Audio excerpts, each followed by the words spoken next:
The United Federation of Planets wasn't perfect, but throughout its centuries-long history, it almost always did the best it could in any given circumstance. Sometimes, though, the Federation screwed up big time, and at other times, its best simply wasn't good enough. In this video, we'll be taking a look at some of the Federation's worst failures, from military defeats to diplomatic catastrophes, some self-inflicted and others not. Welcome to Trek Central, I'm your host, Captain Jack.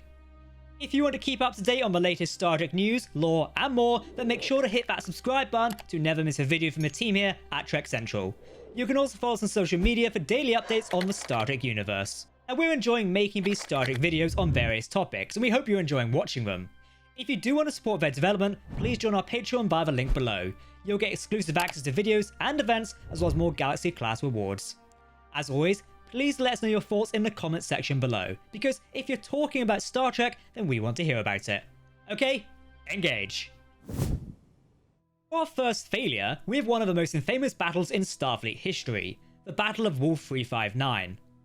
Fought in 2367, this battle saw Starfleet attempt to stop a Borg cube before it could make its way to Earth, only to be utterly massacred. This defeat was the work of a single Borg cube, which had assimilated several colonies in the Romulus neutral zone before setting a course for Earth. Having already learned of the Federation through an encounter with the USS Enterprise D at J25, the Borg sought to assimilate humanity and the rest of the Federation with it. On its way to Earth, the Borg cube was intercepted by the Enterprise, but the ship proved to be hopelessly outmatched, and it could do nothing to stop the Borg. The Borg even managed to beam aboard, kidnap, and assimilate Captain Jean-Luc Picard, converting him into Locutus of Borg, who would serve as a figurehead for the Borg assimilation of humanity. Under Locutus' command, the Borg cube took off towards Earth, and the Enterprise was forced to stay behind for repairs. Starfleet Admiral Hansen mustered a fleet of 40 ships to intercept the cube at Wolf 359, one of the closest stars to Earth, but the Borg were able to use Picard's extensive knowledge of Starfleet technology and tactics to utterly trounce Hansen's task force. In a matter of minutes, the Borg destroyed 39 of the 40 assembled ships, killing or assimilating 11,000 Starfleet personnel in the process, while the Borg cube emerged from the battle unscathed. By the time the Enterprise D arrived, all that remained at Wolf 359 was a vast debris field. Fortunately, the Borg cube was stopped after the Enterprise crew was able to recover Picard, reverse his assimilation, and exploit his link to the Borg Collective to destroy the ship, narrowly preventing a direct attack on Earth. Still, the Battle of Wolf 359 was a devastating strategic failure for the Federation, and one that Starfleet will be haunted by for years to come. Our first diplomatic failure, and arguably the most embarrassing failure in Federation history, so far, was the Federation's handling of the Maquis. After the end of the Cardassian border wars between the Federation and the Cardassian Union in 2370, a peace treaty redrew the border between the two interstellar powers, and it established a demilitarized zone along with it. In the process, some Federation colonies were ceded to the Cardassians, and many more ended up in the DMZ. The Federation attempted to resettle its colonists who had been stranded on the wrong side of the border, but this only led to uproar and resistance, and sometimes even violence. The Federation and Cardassians agreed to allow these colonists to remain where they are, but that left the colonists at the mercy of a totalitarian Cardassian state, which wanted to drive them out and implant its own colonists on their worlds. The colonists asked the Federation for help, but the Federation decided against getting involved, as doing so would restart the Cardassian border wars. The colonists were left on their own, and they ultimately banded together to form a militia known as the Maquis. The Maquis spent the next few years waging a guerrilla-like war against the Cardassians, and to the Federation's embarrassment, many Starfleet officers would join them. This, combined with the Federation's repeated condemnations of the Maquis attacks on Cardassian ships, led to deep animosity between the Maquis and the Federation. For years, Starfleet and the Maquis fought occasional skirmishes, and even the Maquis began laying plans to establish their own state of ceded Federation colonies. Even more Starfleet officers, disgusted by what they saw as the Federation abandoning its own colonists to the Cardassians, defected to the Maquis. The conflict eventually came to an abrupt end after the Dominion eradicated the Maquis in late 2373, but the Maquis conflict was still a serious strain on the Federation's history, and a complete failure of Federation diplomacy. You look out the window of Starfleet headquarters and you see paradise. Well, it's easy to be a saint in paradise, but the Maquis do not live in paradise. Next, we have the infiltration of Starfleet Command by an unidentified parasite species in 2364. This incident saw a species of parasites, which infiltrated human hosts and took over their brain functions, spread across Starfleet and almost completely take over Starfleet Command, infesting many admirals and other high-ranking personnel. This all happened within a mere 6 months of a parasite's first encounter with the Federation, and it wasn't an inexplicable and rather appalling security breach for such a powerful and ostensibly competent institution. The end goal of the parasites is not really clear. They claim to want peaceful coexistence, but they're also willing to kill people and even destroy entire ships in order to cover their tracks. After taking over Starfleet command, the parasites began issuing strange orders to various Starfleet assets, clearly planning for something big. Fortunately, Captain Picard and his crew were able to discover the conspiracy, draw out the parasites and kill their mother creature before the parasites made any move. Once the Queen was dead, the rest of the creatures followed suit. Ultimately, a full-scale catastrophe was prevented, but the fact that something like this could even happen in the first place is mind-boggling.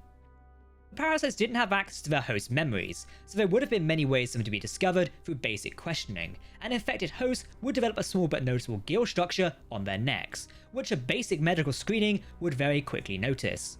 It was an easily preventable security failure, and at the highest levels of one of the galaxy's most powerful organizations. Our next two failures come from the Dominion War, in which the Federation suffered many brutal defeats at the Dominion's hands.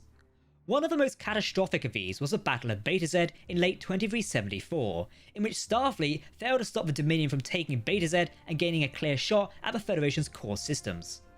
In a devastating surprise attack, a Dominion armada blasted through the Federation's border defences and caught Starfleet's 10th Fleet, which had been assigned to defend Betazed and its colonies, in the middle of a training exercise.